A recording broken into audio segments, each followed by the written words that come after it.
আসসালামু আলাইকুম রহমতুল্লাহি ওয়া বারাকাতুহু। আমার প্রিয় ভাই ও বোনেরা, বদ অভ্যাস থেকে মুক্তির আল্লাহ পথে নিজেকে গড়ে তোলার সহজ উপায় আজকের ভিডিওতে আলোচনা করব। ইসলামের শিক্ষার দিকে যদি একটু মনোযোগ দিয়ে তাকাই, তাহলে দেখব আল্লাহ তাআলা আমাদের যা কিছু করতে বলেছেন তার বেশিরভাগই বারবার করার নির্দেশ দিয়েছেন। একমাত্র ব্যতিক্রম হলো হজ, যেটি সামর্থ্যবান প্রতিটি মুসলিমের জন্য জীবনে একবার ফরজ। কেউ চাইলে একাধিকবার করতে পারেন, তবে বাধ্যবাধকতা শুধু একবারের। কিন্তু নামাজের কথা ভাবুন, দিনে 5 বার প্রতিদিন এটি পালন করতে হলে মানুষের মধ্যে যে গুণটি থাকতে হয় তার নাম হলো শৃঙ্খলা। আল্লাহ চান আমরা প্রতিদিন এই শৃঙ্খলার চর্চা করি। এর পেছনে অবশ্যই একটা গভীর হিকমত আছে। মহান আল্লাহ তাআলা রাত ও দিনকে পর্যায়ক্রমে সাজিয়েছেন। রাত বড় হলে দিন ছোট হয়, দিন দীর্ঘ হলে রাত সংক্ষিপ্ত হয়। এই চক্র চলতে থাকে। এই প্রাকৃতিক ব্যবস্থার মধ্যেও আমাদের জন্য শৃঙ্খলার একটি বার্তা লুকিয়ে আছে। আল্লাহ রাত বানিয়েছেন বিশ্রামের জন্য, আর দিন বানিয়েছেন কাজের জন্য। দিনের আলোয় আমরা পরিষ্কার দেখতে পাই, কাজ করতে পারি, উপার্জন করতে পারি। রাতের সুস্থ ঘুম আমাদের শরীর ও মনকে নতুনভাবে প্রস্তুত করে। নবী করিম সাল্লাল্লাহু আলাইহি ওয়াসাল্লাম বলেছেন, কোনো গুরুত্বপূর্ণ কারণ না থাকলে রাতে তাড়াতাড়ি ঘুমিয়ে পড়া উচিত। চিকিৎসা বিজ্ঞানও বলে রাতের প্রথম ভাগের ঘুম শরীরের জন্য সবচেয়ে বেশি উপকারী। তাই আগে ঘুমাও, আগে ওঠো। এই কথাটা শুধু প্রবাদ নয়, এটি সত্যিকারের সুস্বাস্থ্যের চাবিকাঠি। যে মানুষ ভোরবেলা উঠে কাজের দিকে মনোযোগ দেয়, সে কখনো অলস থাকে না। এই পরিশ্রম ও নিষ্ঠায় তাকে একদিন সমৃদ্ধ করে। দান সৎকার কথাও একইভাবে বলা হয়েছে। বার্ষিক জাকাতের পাশাপাশি প্রতিদিন কিছু না কিছু সৎকার করার উৎসাহ দেওয়া হয়েছে, কারণ নিয়মিত ছোট ছোট ভালো কাজই মানুষকে ভেতর থেকে বদলে দেয়। মানুষের শরীর যে বিষয়ে অভ্যস্ত হয়ে পড়ে সেটা ছাড়তে পারে না সহজে। এটি আল্লাহর এক বিশেষ সৃষ্টি কৌশল। আপনি যদি কোনো খারাপ অভ্যাসে দীর্ঘদিন থাকেন, সেটা থেকে বেরিয়ে আসতে হলে দরকার দৃঢ় ইচ্ছা শক্তি, আল্লাহর সাহায্য এবং ভালো কিছু দিয়েই সে জায়গাটা পূরণ করা। কেউ কেউ বলেন 40-এর পরে বদ অভ্যাস একদমই ছাড়া যায় না। এটি সম্পূর্ণ ভুল।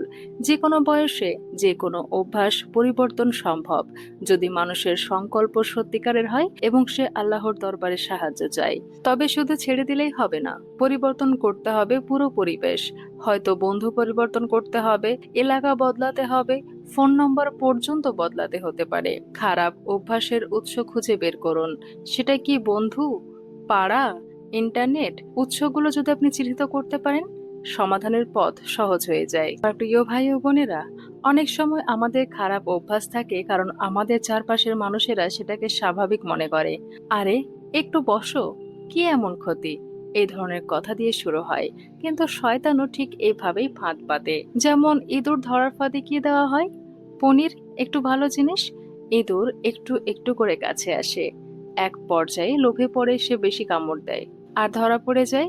শয়তানও তেমনি, প্রথমে একটু বসতে বলে, তারপর একটু পরিচয়, তারপর ধীরে ধীরে টেনে নামায়। তাই প্রথম কদমে সতর্ক থাকুন। নিষ্ক্রিয়ভাবে পাশে বসে থাকা অনেক সময় সক্রিয়ভাবে অংশ নেওয়ার চেয়েও বেশি ক্ষতিকর। যেমন পরোক্ষ ধূমপান সরাসরি ধূমপানের চেয়ে বেশি ক্ষতি হতে পারে। খারাপ সঙ্গ ছেড়ে দিন। এমন বন্ধু খুঁজুন যারা আপনাকে মসজিদে নিয়ে যাবে, কুরআন পড়তে উৎসাহিত করবে, ভালো কাজে টানবে।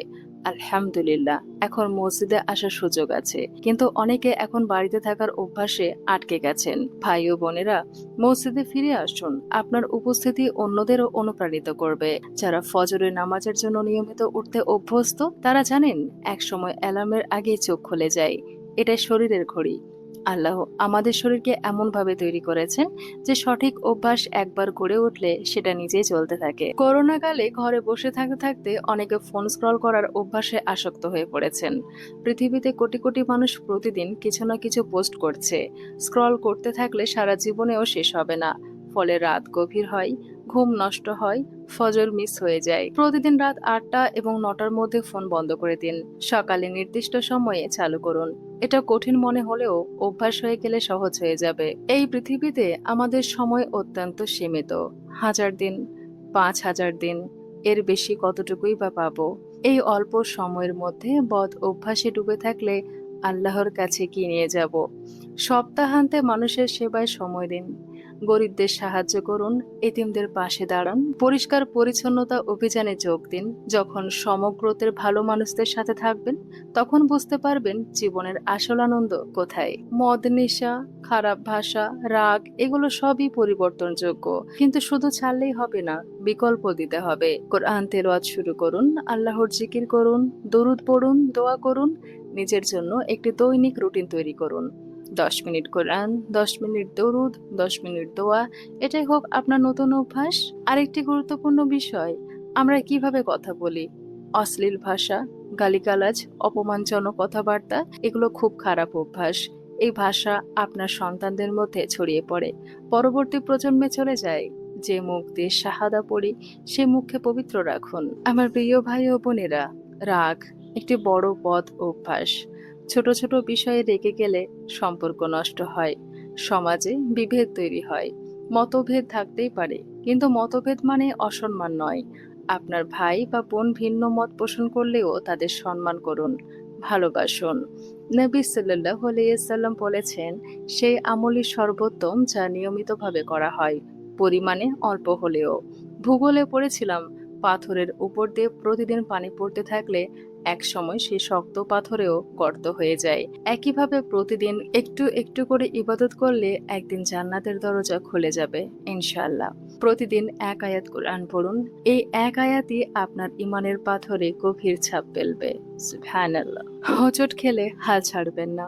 ধরুন আপনি পর্নোগ্রাফি বা অন্য কোনো খারাপ অভ্যাস থেকে বেরিয়ে আসার চেষ্টা করছেন। একদিন যদি পড়ে যান, তার মানে এই নয় যে সব শেষ।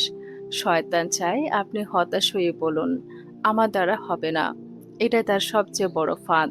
বরং সাথে সাথে তওবা করুন, আল্লাহর কাছে ক্ষমা চান, আবার নতুন করে শুরু করুন। প্রথমে হয়তো প্রতিদিন পড়তেন, এরপর মাসে একবার, তারপর বছরে একবার। এই ফাঁকটা বড় হতে হতে একদিন সম্পূর্ণ বন্ধ হয়ে যাবে। নামাজও যদি কখনো কাজা হয়ে যায়, তার মানে এই নয় যে আর নামাজ পড়ব না। হাদিসে বলা হয়েছে, যে ঘুমিয়ে পড়ে বা ভুলে যায় এবং ওয়াক্ত পার হয়ে যায়, সে যখনই মনে পড়বে তখনই কাজ আদায় করবে। আপনার চারপাশের ছোটরা আপনাকে দেখছে। আপনি মসজিদে আসলে তারাও আসবে, আপনি কোরআন পড়লে তারাও পড়বে। আপনি কি রেখে যাবেন? শুধু সম্পদ নয়, ভালো অভ্যাস, সুন্দর চরিত্র, ধর্মীয় মূল্যবোধ। এটাই প্রকৃত উত্তরাধিকার। একবার ভেবে দেখেছেন, টিকটক, ইউটিউব, আদার সোশ্যাল মিডিয়ার জন্য মানুষ কত কষ্ট করে শরীরে নড়াচড়া শেখে, মাত্র 30 সেকেন্ডের ভিডিওর জন্য।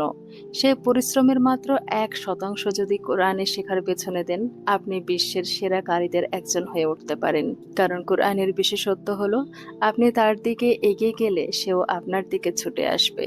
আল্লাহ বলেন, তুমি আমার দিকে 1 পা আসলে আমি তোমার দিকে 10 পা যাই, তুমি হেঁটে আসলে আমি দৌড়ে আসি। সোশ্যাল মিডিয়াকে জাহান্নামের পথে নয়, জান্নাতের পথে ব্যবহার করুন। ভালো কন্টেন্ট শেয়ার করুন, মানুষকে উপকারী তথ্য দিন। মনে রাখুন, দুনিয়া বিখ্যাত না হলেও ক্ষতি নেই। আপনার আমল যদি প্রতিদিন ফেরেশতারা আসমানে নিয়ে যায়, তাহলে আসমানে আপনার নাম উজ্জ্বল। এটা প্রকৃত সাফল্য। আল্লাহ আমাদের সবাইকে বদ অভ্যাস থেকে মুক্তি দিন, ভালো অভ্যাস করে তোলার তৌফিক দিন এবং দুনিয়া ও আখিরাতে কামিয়াবি দান করুন। আমিন।